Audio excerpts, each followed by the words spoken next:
Қайырлы таң. Қалайсыздар? Бүгінгі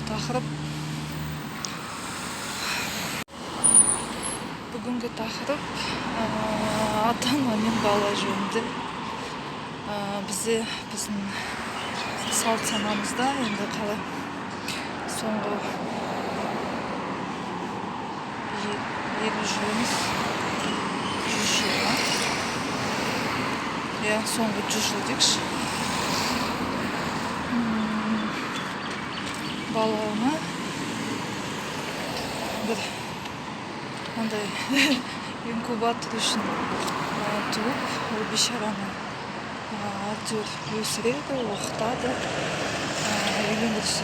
үйлендіреді, ұзатады, бірақ бала бір міндет сияқты әке-шешеге өмір бақи сол әке-шешені бағып, қағып, асырап, сіз өзіңізге бір құл туатын сияқтысыз да. Ол бейшараның өзінің жеке өмірі жоқ, арман тілектері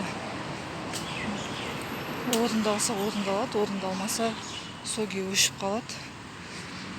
Қысқасы, сепарация жоқ.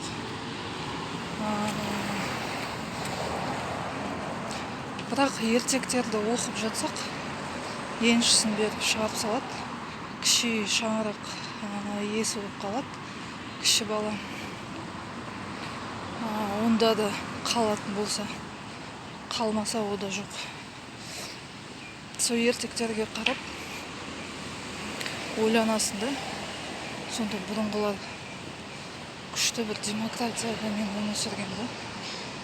Біз мысалға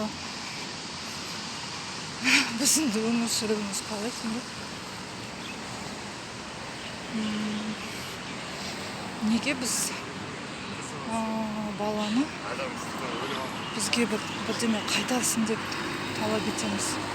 Сонда міндет қыламыз ба өмір сыйлаған үшін? Онда біз құл иеленушіден не айырмашылығымыз бар?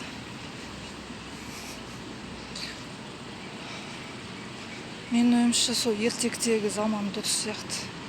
Баланы өсіресің, өмірлік заңдылықтарын бәрін үйретесің, балапан ұясынан қалай ұшады, солай ұшып жіберу керек. Ары қарай ұяда не көрсең, ұшқанда соны ілесің деп, ары қарай ол өзінің өмірін сүріп кету керек.